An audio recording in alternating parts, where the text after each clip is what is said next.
Hay lugares en México cuya historia parece demasiado extraña para ser cierta. Sitios donde pueblos completos quedaron vacíos de un momento a otro, dejando casas con la mesa servida, como si sus habitantes hubieran escapado sin tener tiempo de llevarse nada. Lugares donde, cuando cae la noche, los perros siguen ladrando hacia ruinas que llevan décadas sin vida. Algunos de estos pueblos fueron consumidos por la selva, otros desaparecieron bajo la lava de volcanes y varios quedaron abandonados por motivos que quienes los vivieron prefieren no recordar. En el país existen más de 7.000 pueblos fantasma registrados, pero unos cuantos esconden historias tan inquietantes que muchos creen que jamás debieron salir a la luz.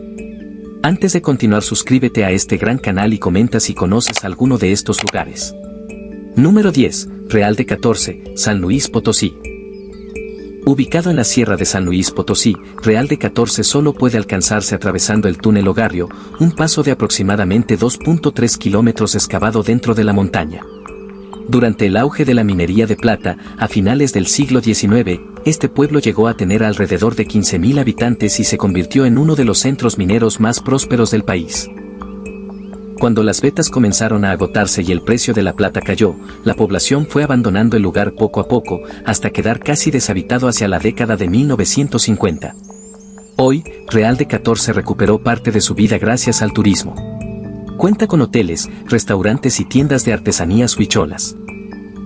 Sin embargo, detrás de esa imagen turística siguen existiendo amplias zonas abandonadas que permanecen prácticamente igual que cuando los últimos mineros se marcharon hace más de medio siglo. Hay calles completas llenas de casas vacías, antiguos comercios donde todavía pueden verse los estantes y edificios que se deterioran lentamente mientras la montaña vuelve a adueñarse del paisaje. Lo más inquietante de Real de 14 es que parece reunir dos pueblos en uno solo. Puedes caminar por una calle llena de visitantes y, al doblar la esquina, encontrarte con otra donde nadie ha vivido desde hace décadas. El contraste resulta tan extraño que parece como si un pueblo vivo y otro abandonado coexistieran en el mismo lugar. Las antiguas minas que rodean el poblado hacen todavía más oscura su historia. A lo largo de 3 siglos de actividad minera se excavaron cientos de túneles. Algunos fueron sellados, mientras que otros permanecen abiertos, mostrando únicamente una entrada que desaparece en la oscuridad. Miles de mineros murieron ahí por derrumbes, accidentes, enfermedades pulmonares o por el mercurio utilizado durante la extracción. Hasta hoy nadie sabe cuántos cuerpos continúan atrapados dentro de esas minas. Quienes trabajan en hoteles y restaurantes suelen compartir historias entre ellos que no siempre cuentan a los visitantes. Aseguran que durante la noche se escuchan pasos recorriendo calles vacías, conversaciones en un español antiguo y golpes de herramientas provenientes de túneles donde ya nadie debería estar. También hablan de edificios donde nadie quiere cubrir el turno nocturno porque las puertas se abren solas y algunos objetos cambian de lugar sin explicación. Uno de los sitios con mayor fama es el antiguo Palenque de Gallos. Aunque fue restaurado parcialmente y todavía alberga algunos eventos culturales, quienes han estado ahí hablan de fallas repentinas en las luces, sonidos cuyo origen nadie encuentra y una extraña sensación de presencia que incomoda a los asistentes sin que puedan explicar el motivo. El Panteón de Real de 14 se encuentra sobre la ladera de la montaña y ofrece una vista impresionante. Ahí permanecen tumbas de la época minera, muchas con cruces de madera deterioradas y lápidas caídas. Incluso existen áreas donde ya no se sabe quién fue enterrado porque los registros desaparecieron. Número 9. Mineral de Pozos, Guanajuato. En el noreste de Guanajuato, aproximadamente a 1 hora de San Miguel de Allende, se encuentra Mineral de Pozos. Durante el Porfiriato fue uno de los centros mineros más importantes del país. Alcanzó una población superior a los 70.000 habitantes y sus minas producían plata, oro y mercurio. La riqueza del lugar permitió construir haciendas de beneficio, iglesias de gran tamaño, un teatro y toda la infraestructura de una ciudad próspera. Con la llegada de la Revolución Mexicana, las actividades mineras se interrumpieron y, al mismo tiempo, el precio de los metales cayó. Poco a poco la población abandonó el lugar hasta dejarlo casi deshabitado. Durante muchos años, Mineral de Pozos fue un verdadero pueblo fantasma donde apenas sobrevivían unos cuantos cientos de personas rodeadas por las ruinas de una ciudad que alguna vez albergó a decenas de miles. Las antiguas haciendas de beneficio quedaron reducidas a enormes esqueletos industriales que el óxido fue consumiendo lentamente.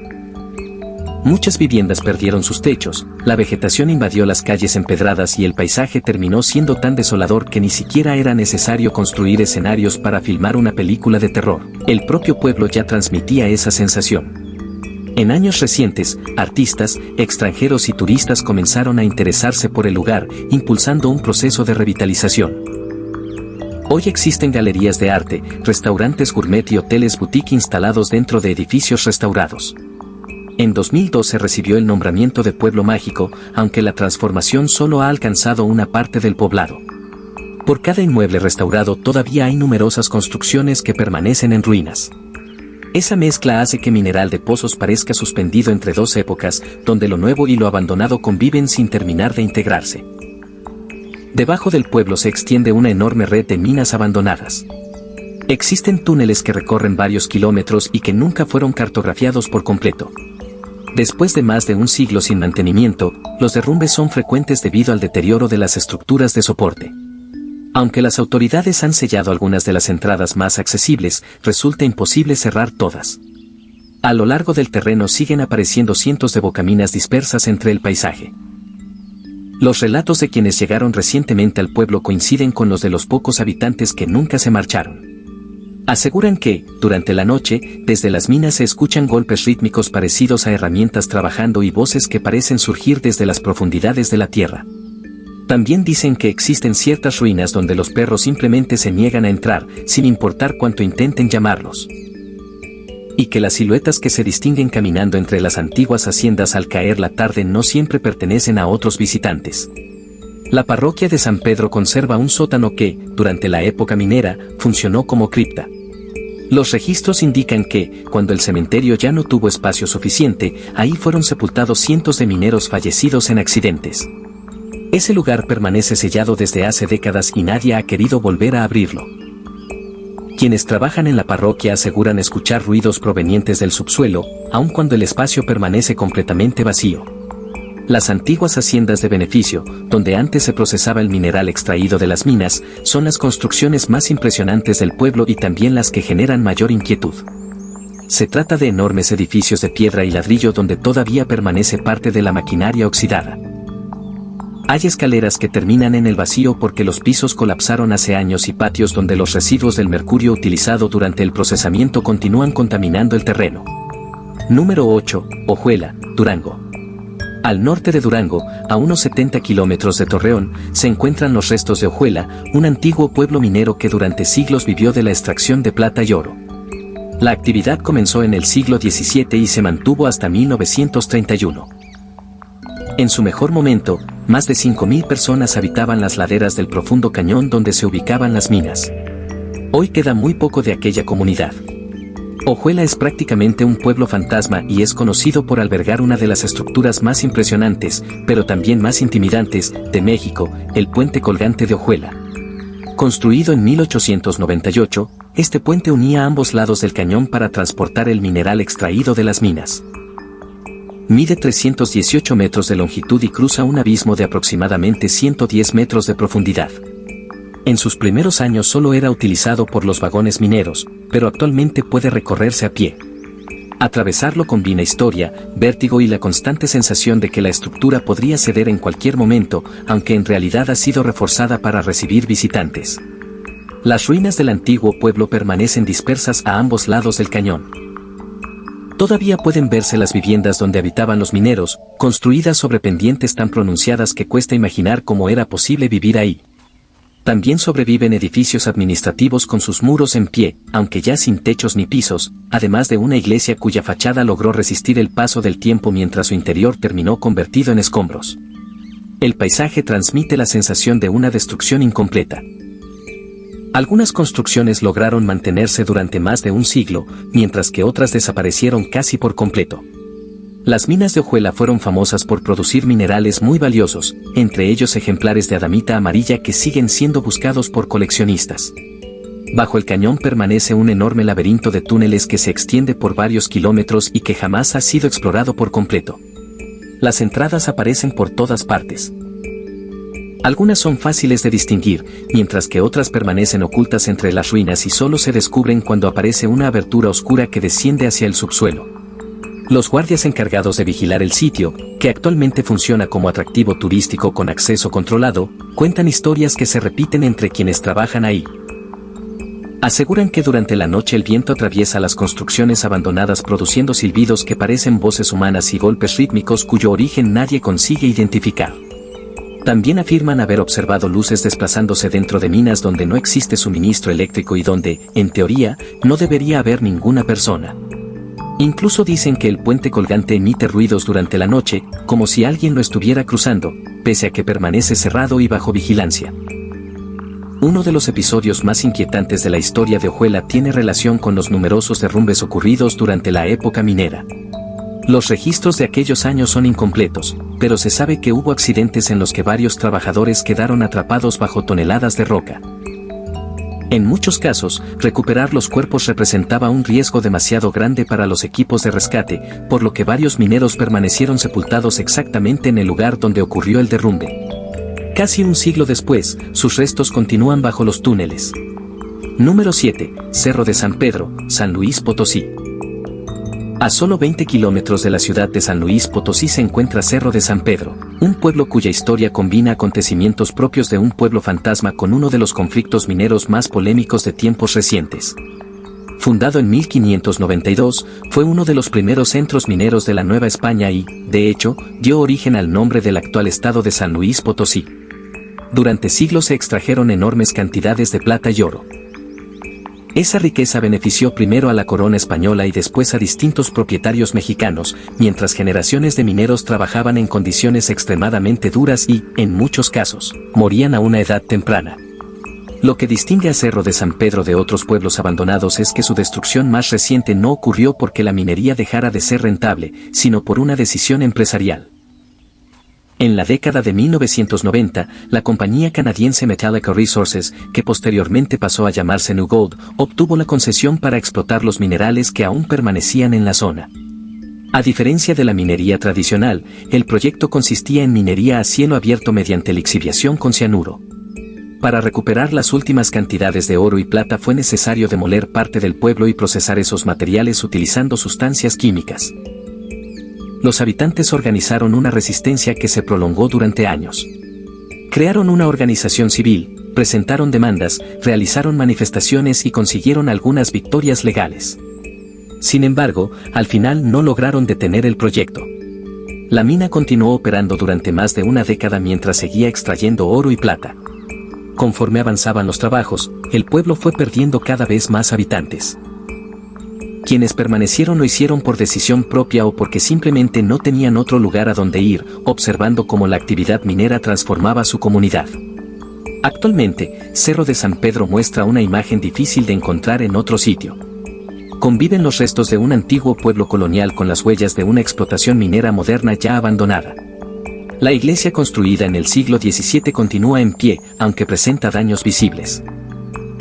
Algunas viviendas coloniales todavía resisten el paso del tiempo, mientras que muy cerca aparecen montañas de material procesado, enormes pilas utilizadas para la lixiviación con cianuro y maquinaria oxidada que quedó abandonada tras el cierre de las operaciones. Es un escenario donde parecen encontrarse dos épocas distintas de destrucción separadas por casi 400 años. De acuerdo con estimaciones recientes, menos de 100 personas siguen viviendo en Cerro de San Pedro. Lo hacen rodeadas de recuerdos de quienes se marcharon y, según las historias que circulan entre los habitantes, también de los espíritus de los miles de mineros que perdieron la vida durante 4 siglos de explotación y cuyos restos permanecen dispersos bajo el pueblo. Número 6. Yanga, Veracruz. Ubicado en la zona centro de Veracruz, a unos 80 kilómetros del puerto, Yanga no es un pueblo fantasma en el sentido tradicional. Actualmente cuenta con alrededor de 20.000 habitantes y funciona como cualquier otro municipio. Sin embargo, entre su historia, sus áreas abandonadas y ciertas tradiciones que los habitantes prefieren mantener en secreto, el lugar ha adquirido una reputación inquietante para quienes se interesan en conocerlo a fondo. Yanga fue el primer pueblo libre de América fundado por esclavos africanos que escaparon del dominio español. Gaspar Yanga encabezó un grupo de cimarrones que resistió durante décadas los ataques de las fuerzas españolas hasta que, en 1609, consiguió negociar la libertad de su comunidad a cambio de mantener la paz.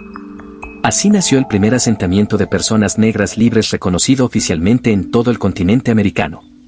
Esa es la historia que los habitantes cuentan con orgullo y que forma parte de la identidad del pueblo. Sin embargo, también existen relatos que rara vez comparten con los visitantes. Se habla de rituales africanos que los cimarrones trajeron desde su lugar de origen y que, pese a siglos de imposición del catolicismo, nunca desaparecieron por completo. Las zonas abandonadas de Yanga se localizan en las afueras, hacia los cerros donde originalmente se establecieron los palenques defensivos de los esclavos fugitivos. Entre la vegetación permanecen ruinas antiguas que nunca han sido estudiadas de forma sistemática ni reclamadas por nadie. Los habitantes conocen perfectamente su ubicación, pero casi nunca aceptan llevar hasta ellas a personas ajenas al pueblo. Cuando alguien pregunta por esos sitios, la conversación suele cambiar de tema. Algunas familias todavía pueden rastrear su linaje hasta los cimarrones que fundaron la comunidad. Sus tradiciones mezclan el catolicismo con prácticas cuyo origen no proviene de España. Durante la Semana Santa se realizan ceremonias distintas a las de otros pueblos veracruzanos y, en noviembre, los altares dedicados a los muertos incluyen ofrendas que varios antropólogos han relacionado con antiguas costumbres yoruba provenientes de África Occidental. Los habitantes de mayor edad, cuando sienten suficiente confianza, cuentan historias diferentes a la versión oficial. Dicen que Gaspar Yanga y sus seguidores realizaron pactos para alcanzar la libertad. Los españoles los consideraban acuerdos con fuerzas demoníacas, pero los africanos les daban otro significado y otro nombre. También aseguran que esas mismas fuerzas continúan protegiendo al pueblo y a sus descendientes. Según estas creencias, esa sería la razón por la que Yanga logró sobrevivir a guerras, epidemias y otros desastres que destruyeron numerosas comunidades de la región. Las zonas abandonadas del municipio adquieren otra fama cuando cae la noche. Los habitantes evitan acercarse después del atardecer y quienes lo han hecho, generalmente visitantes o jóvenes que decidieron desafiar las advertencias, cuentan experiencias que no desean repetir. Número 5. Xilitla, San Luis Potosí. En plena Sierra Madre Oriental, dentro de la Huasteca Potosina, se encuentra Xilitla, un municipio con alrededor de 50.000 habitantes reconocido principalmente por las pozas, el famoso jardín surrealista que el millonario británico Edward James construyó entre 1949 y 1984. Sin embargo, tanto ese sitio como el propio pueblo esconden historias que van mucho más allá del atractivo turístico y que muchos consideran verdaderamente inquietantes. Edward James, heredero de una gran fortuna en Inglaterra, amigo de Salvador Dalí y señalado por algunos como posible hijo ilegítimo del rey Eduardo VII de Inglaterra, llegó a Xilitla durante la década de 1940 buscando el lugar perfecto para materializar su visión artística. En medio de la selva encontró el escenario ideal y dedicó 35 años a levantar enormes estructuras de concreto que parecen templos de otro mundo emergiendo entre la vegetación tropical. Escaleras que terminan en el vacío, puertas que conducen a ninguna parte y columnas coronadas por flores de concreto forman un conjunto que parece más una ciudad imposible que un jardín construido en territorio mexicano. Las pozas reciben miles de visitantes cada año y son uno de los principales atractivos turísticos de San Luis Potosí. Sin embargo, quienes trabajan diariamente en el lugar y los habitantes que han convivido con él durante décadas cuentan relatos que nunca aparecen en los folletos para turistas. Según estas historias, Edward James practicaba el ocultismo, participaba en ceremonias junto a chamanes de la región y experimentaba con sustancias alucinógenas disponibles en la zona. Algunos de sus escritos personales, conservados en archivos que muy pocas personas han consultado, mencionan entidades con las que aseguraba comunicarse y que influían directamente en el diseño de sus construcciones.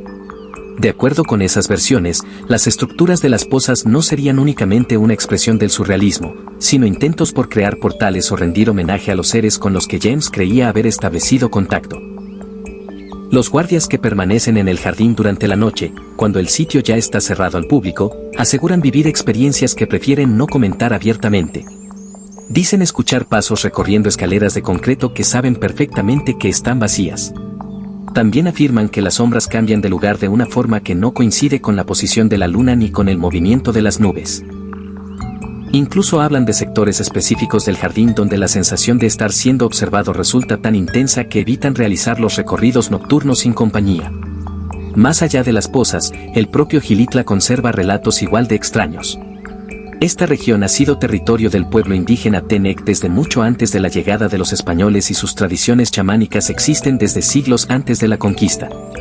Número 4. Mapimí, Durango. En el norte de Durango, muy cerca de la famosa zona del silencio, se encuentra Mapimí, un pueblo conocido por ser el punto de partida hacia una de las regiones más enigmáticas de México. La zona ha adquirido fama porque, supuestamente, las señales de radio dejan de funcionar, los meteoritos caen con una frecuencia inusual y constantemente se reportan fenómenos difíciles de explicar. Sin embargo, el propio pueblo también guarda historias que van mucho más allá de esas leyendas. Mapimí fue fundado como un importante centro minero en el siglo XVI y durante la época colonial, así como a lo largo del siglo XIX, se convirtió en uno de los poblados más relevantes del norte de la Nueva España. Miles de personas trabajaron extrayendo plata y plomo en condiciones tan duras que muchos no alcanzaban siquiera los 30 años de edad. Con el paso del tiempo, epidemias, ataques de grupos apaches y distintas crisis económicas provocaron que el pueblo fuera abandonado y repoblado en varias ocasiones. La zona del silencio comenzó a llamar la atención oficialmente en 1970, cuando un misil de prueba lanzado por Estados Unidos desde Utah terminó cayendo inesperadamente en esta región de México, muy lejos del punto donde debía impactar, en Nuevo México. Durante las labores de recuperación, el personal reportó problemas con las comunicaciones por radio, dando origen a las historias que siguen rodeando el lugar. Desde entonces, la zona ha sido relacionada con todo tipo de teorías, avistamientos de ovnis, mutaciones biológicas e incluso supuestos portales hacia otras dimensiones. La explicación científica resulta menos espectacular, aunque igualmente interesante. Debido a su ubicación geográfica, la región presenta una concentración poco común de meteoritos. Además, existen depósitos de magnetita que pueden alterar el funcionamiento de las brújulas y las condiciones atmosféricas del desierto favorecen la aparición de espejismos y otros fenómenos ópticos.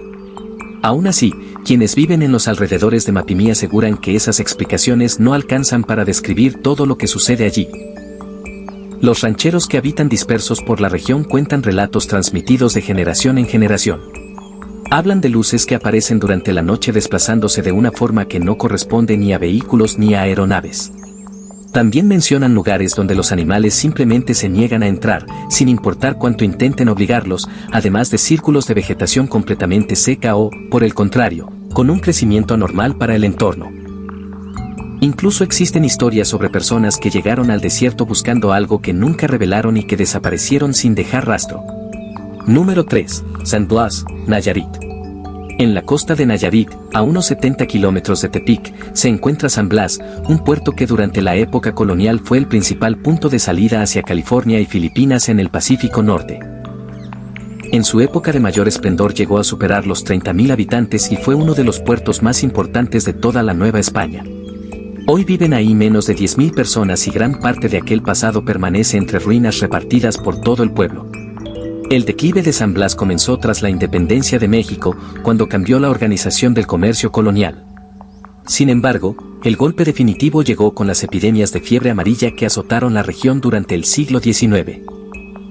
Miles de personas perdieron la vida y quienes tuvieron la posibilidad de escapar lo hicieron. Los que permanecieron terminaron siendo víctimas de la enfermedad. Al finalizar ese siglo, el antiguo puerto se había convertido en apenas una sombra de lo que alguna vez fue, mientras la vegetación comenzaba a cubrir lentamente sus edificios coloniales. Las ruinas de esa época todavía dominan gran parte del paisaje. La Contaduría, un edificio administrativo construido en el siglo XVII, continúa en pie aunque ya no conserva el techo y ahora los árboles crecen entre los antiguos salones. Muy cerca permanece el fuerte, cuyos cañones oxidados siguen apuntando hacia el océano, aunque hace mucho dejaron de cumplir su función. Las calles empedradas del centro conducen a viejos almacenes, oficinas y residencias que hoy solo conservan sus muros rodeados por la vegetación. Entre todas esas construcciones destaca la iglesia de Nuestra Señora del Rosario, conocida como La Marinera. Fue levantada en 1769 y quedó abandonada cuando la fiebre amarilla dejó desierto el barrio donde se encontraba. Actualmente permanece en ruinas, parte de sus paredes sigue en pie, el techo desapareció hace décadas. El altar continúa visible pero completamente expuesto al clima y las campanas todavía cuelgan de una torre deteriorada por el paso del tiempo. Los habitantes de San Blas aseguran que en La Marinera ocurren cosas difíciles de explicar. Hablan de campanas que suenan aún cuando no hay viento, de cantos religiosos que parecen salir del interior pese a que no se celebra ninguna misa y de figuras que pueden verse entre las ventanas vacías, pero desaparecen en cuanto alguien intenta acercarse. Quienes han participado en distintos intentos de restauración también relatan experiencias extrañas. Mencionan herramientas que desaparecen sin explicación, accidentes inesperados durante los trabajos y una constante sensación de que algo parece impedir que la restauración llegue a concluir. El antiguo panteón colonial también guarda una parte oscura de la historia del puerto. Los registros parroquiales muestran que durante las peores epidemias de fiebre amarilla fallecían tantas personas que ya no era posible realizar funerales individuales ni abrir una tumba para cada víctima. Los cuerpos eran colocados en fosas comunes y cubiertos con cal para evitar la propagación de la enfermedad. Hasta la fecha nadie sabe con certeza cuántas personas permanecen enterradas ahí, las estimaciones van desde cientos hasta varios miles. Cuando cae la noche, San Blas adquiere una atmósfera muy particular que muchos visitantes mencionan después de recorrer el pueblo.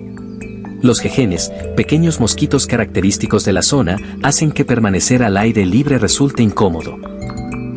Sin embargo, más allá de los insectos, muchas personas describen una sensación constante de tristeza que parece emanar de las propias ruinas. Tanto habitantes como visitantes hablan de un ambiente de pérdida, de la impresión de estar caminando entre los restos de algo que jamás volverá y de presencias que, según ellos, todavía no encuentran descanso por la forma en que terminó la historia del antiguo puerto. Número 2. Tlahuelilpan, Hidalgo.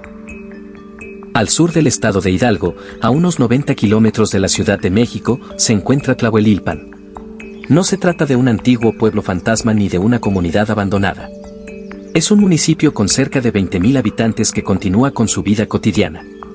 Sin embargo, desde el 18 de enero de 2019, una tragedia marcó para siempre la historia del lugar y, de acuerdo con muchos de sus habitantes, también dio origen a fenómenos que antes no ocurrían. Aquella noche, un ducto de Pemex que atraviesa los campos cercanos al municipio fue perforado de manera ilegal por huachicoleros.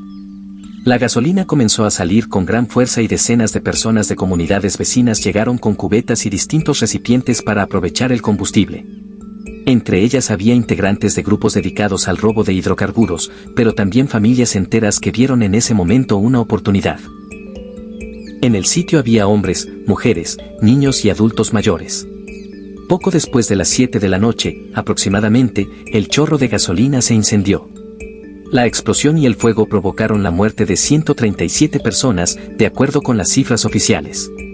Sin embargo, varios habitantes sostienen que el número real pudo haber sido mayor, ya que algunas víctimas nunca pudieron ser identificadas debido a la magnitud del incendio. Las imágenes de personas intentando escapar envueltas en llamas fueron transmitidas en tiempo real desde teléfonos celulares y terminaron convirtiéndose en uno de los registros más impactantes de la historia reciente de México. Actualmente, el sitio donde ocurrió la explosión permanece señalado con cruces y memoriales improvisados. Los familiares de las víctimas continúan visitándolo con frecuencia y dejan flores, veladoras y fotografías en memoria de quienes perdieron la vida. No obstante, quienes viven en Tlahuelilpan y en las comunidades cercanas aseguran que, desde aquella tragedia, el lugar cambió por completo. Número 1. Creel, Chihuahua. Y llegamos al primer lugar. En la Sierra Tarahumara de Chihuahua, a unos 260 kilómetros de la capital del estado, se encuentra Creel, un pueblo de aproximadamente 5.000 habitantes que funciona como la principal puerta de acceso a las Barrancas del Cobre, un sistema de cañones más extenso y profundo que el Gran Cañón de Arizona. Creel no es un pueblo fantasma en el sentido tradicional. Sin embargo, representa la entrada a una región donde, según los rarámuris, la presencia de los muertos forma parte de la vida cotidiana. El pueblo nació como una estación del ferrocarril Chihuahua al Pacífico, conocido como el Chepe, el tren que une los Mochis con la ciudad de Chihuahua atravesando las Barrancas del Cobre. Actualmente es un importante destino turístico con hoteles, restaurantes y recorridos hacia los principales atractivos naturales de la sierra. Pero más allá de esa zona turística comienza el territorio rarámuri, donde muchas tradiciones prehispánicas sobrevivieron al paso del tiempo y donde, según sus creencias, la separación entre el mundo de los vivos y el de los muertos es mucho más tenue que en cualquier otro lugar de México. De acuerdo con la cosmovisión rarámuri, el ser humano posee varias almas. Después de la muerte, no todas siguen el mismo camino. Algunas llegan al mundo de los muertos, mientras que otras permanecen entre los vivos, sobre todo cuando la persona falleció de forma violenta o cuando los rituales funerarios no pudieron completarse correctamente. Por esa razón, las Barrancas del Cobre no solo estarían habitadas por quienes viven en ellas, sino también por esos espíritus que, según la tradición, continúan ligados al mundo físico. Cuando los rarámuris llegan a confiar lo suficiente en alguien, comparten relatos donde los encuentros con los muertos forman parte de la vida en las barrancas. Hablan de familiares fallecidos caminando por los senderos de la montaña, de voces de sus antepasados que aparecen para advertirles de algún peligro o para ofrecerles consejos, e incluso de ceremonias donde los difuntos son invitados a participar y cuya presencia, aseguran, puede ser percibida por prácticamente todos los asistentes.